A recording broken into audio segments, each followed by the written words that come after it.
जीतन राम मांझी कभी भी अपना पाला बदल सकते हैं और बीजेपी एनडीए गठबंधन से कभी वो महागठबंधन आरजेडी के तरफ आ सकते हैं।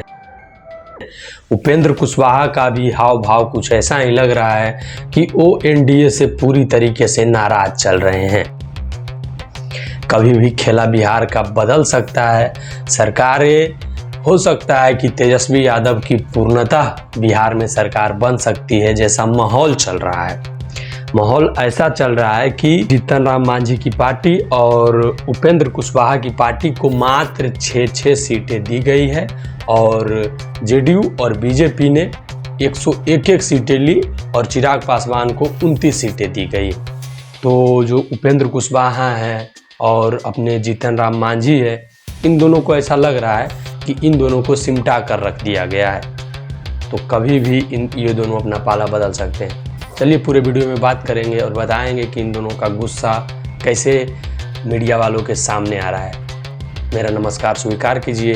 मैं नीरज वशिष्ठ द वशिष्ठ व्यू में आप लोग का स्वागत करते हैं। चलिए वीडियो में आगे बढ़ते हैं। आप लोग जानते होंगे कि जैसा कि चुनाव आने वाला है, मतलब चुनाव के लिए सभी को टिकट दिया जा रहा है। टिकट बंटवारे में जो भी पार्टियां गठबंधन में होती है, जैसे कि एक तरफ बिहार में आरजेडी और कांग्रेस है जिसको कि महागठबंधन बोला जाता है, और एक तरफ जैसे कि चिराग पासवान की पार्टी, नीतीश कुमार की पार्टी, बीजेपी मतलब नरेंद्र मोदी की पार्टी, फिर हम जो हुआ इनका पार्टी, जीतन राम मांझी का पार्टी, फिर उपेंद्र कुशवाहा की पार्टी, ये सब जो एक साथ हैं, इन दोनों ये सारे लोगों को बोला जाता है एनडीए, जो इतनी पार्टियां एक साथ है।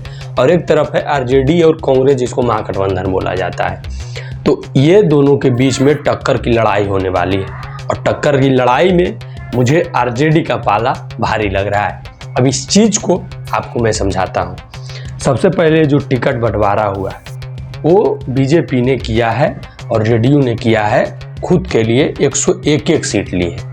बीजेपी 101 सीट और जेडीयू 101 सीट, और चिराग पासवान की पार्टी एलजेपीआर को दिया गया है 29 सीटें, जो कि मतलब अच्छा खासा है एलजेपीआर के लिए।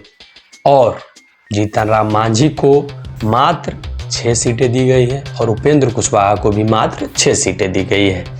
तो ये जो इन दोनों को पूरे एनडीए में जितना गठबंधन है, सारे पार्टियों में 3 4 5 पार्टी होती है, मिलाकर 5 पार्टी है और पांचों को मिलाकर बना है एनडीए। एनडीए में उपेंद्र कुशवाहा और जीतन राम मांझी को मतलब थोड़ा लो लेवल का समझा गया है और वहाँ पर इन दोनों को कम सीटें दी गई हैं। तो ये कम सीटें कभी भी एनडीए गठबंधन को भारी पड़ सकता है। ये मैं नहीं कह रहा हूँ, ये जीतन राम मांझी ने खुद बोला है, ये बयान दिया है। उनसे पूछा मीडिया वालों ने कि आप क्या ये सीट बंटवारे से खुश हैं? तो जीतन राम मांझी ने साफ शब्दों में कहा कि मैं ये जो सीट बंटवारा हुआ है इससे मैं खुश नहीं हूँ। पूछा गया कि क्यों, तो उन्होंने बताया कि मुझे मतलब बहुत कम आका गया है और मुझे जितना सीट मिलना चाहिए था उतना नहीं मिला है। और उपेंद्र कुशवाहा अपने फेसबुक पोस्ट में एक शायरी करते हैं जो कि एनडीए के खिलाफ होता है, बीजेपी के लिए होता है और जेडीयू के लिए होता है। वो शायरी मैं आप लोग को सुनाता हूँ कि उपेंद्र कुशवाहा ने क्या शायरी किया है अपने फेसबुक में। उपेंद्र कुशवाहा ने एक मज़ेदार शायरी की है, उस शायरी को मैं आपको सुनाता हूँ। अगर आप लोग चाहते हैं तो खुद उनके फेसबुक पर जाइएगा, उपेंद्र कुशवाहा सर्च कीजिएगा तो पहला पोस्ट अभी यही शायरी का मिलेगा, जो कि अभी से 20 घंटा पहले हुआ है। शायरी मैं आपको सुनाता हूँ कि आज बादलों ने फिर से साजिश की है, जहाँ मेरा घर था वहीं बारिश की है।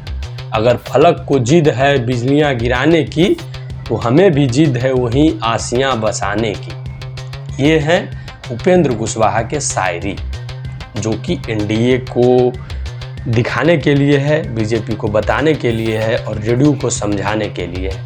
वो बताए हैं कि मैं इतना सीट नहीं, इससे बहुत ही ज़्यादा सीटों का उम्मीद रखा था, लेकिन लोगों ने हमें ठगने का काम किया है, ऐसा उपेंद्र कुशवाहा का मानना है। उन्होंने शेरों शायरियों में इसका जवाब दिया है एनडीए सरकार को, जेडीयू सरकार को, बीजेपी सरकार को।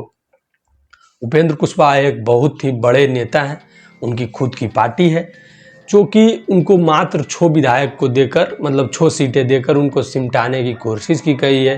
वो खुद को सोचे थे कि एनडीए में रहेंगे तो हमको बढ़ावा मिलेगा। तो ऐसा कभी भी हो सकता है कि वो नाखुश जब है एनडीए से, तो कभी भी वो महागठबंधन की तरफ जा सकते हैं, आरजेडी कांग्रेस की तरफ जा सकते हैं, कभी भी ऐसा हो सकता है। और जीतन राम मांझी का भी यही कहना है कि मैं तो बिल्कुल इतना आशा नहीं रखा था कि मात्र 6 सीटें हमको दी जाएगी। हाल ही के दिनों में कुछ इंटरव्यू आया था जीतन राम मांझी का, जिसमें उन्होंने बोला था कि मोदी जी जो कर देंगे उससे हम खुश रहेंगे। लेकिन अब जो इंटरव्यू आया वो बोले हैं कि नहीं, मुझे इतना सीटों का उम्मीद नहीं था कि इतना कम सीटें हमको दी जाएगी। तो कभी भी ऐसा हो सकता है, कभी भी ऐसा हो सकता है कि जेडीयू को छोड़कर जीतन राम मांझी, उपेंद्र कुशवाहा आरजेडी की तरफ आ सकते हैं और तेजस्वी यादव की सरकार बन सकती है। बहुत ही ज़्यादा संभावना है। आपको क्या लगता है कि बीजेपी ने ये, मतलब हम जो जीतन राम मांझी की पार्टी है उसको मात्र 6 सीटें देकर कहाँ तक अच्छा किया है, और चिराग पासवान को 29 सीटें दी गई हैं तो उनके साथ वो अच्छा हुआ है, ये मैं मानता हूँ, तो वो नहीं छोड़ सकते हैं उसको। लेकिन जीतन राम मांझी, उपेंद्र कुशवाहा कभी भी अपना पाला बदल सकते हैं। उनके साथ मात्र उनको 6 सीटें देकर क्या बीजेपी ने सही किया या गलत किया, हमें कमेंट में बता सकते हैं। उधर आरजेडी ने जो टिकट बंटवारा किया है वो बहुत ही अच्छे तरीके से उन्होंने किया है। शायद 111 या 12 सीटें ये लिए हैं तेजस्वी यादव, और 50 से ज़्यादा सीटें कांग्रेस, और फिर 30 सीटें मुकेश सहनी, कुछ ऐसे करके कुछ सीट बंटवारा एकदम मस्त हुआ है। लेकिन इधर मात्र 6 सीटें, 5 सीटें ऐसे दी गई है एनडीए गठबंधन के द्वारा। आप हमें कमेंट बता सकते हैं कि ये सही हुआ या गलत हुआ। बाकी यह वीडियो देखकर आपको कैसा लगा, आप किस पार्टी के सपोर्टर हैं? अगर आप और ऐसा वीडियो देखना चाहते हैं तो आप हमारे चैनल पर जाएं, आपको एक से एक वीडियो देखने के लिए मिलेगा। आप किस पार्टी के सपोर्टर हैं हमें कमेंट में ज़रूर बताइएगा। बाकी यह वीडियो देखकर कैसा लगा इस पर भी कमेंट कर दीजिएगा। चलिए मिलते हैं किसी नेक्स्ट वीडियो में किसी अच्छे टॉपिक के साथ। यह वीडियो देखने के लिए आपका धन्यवाद।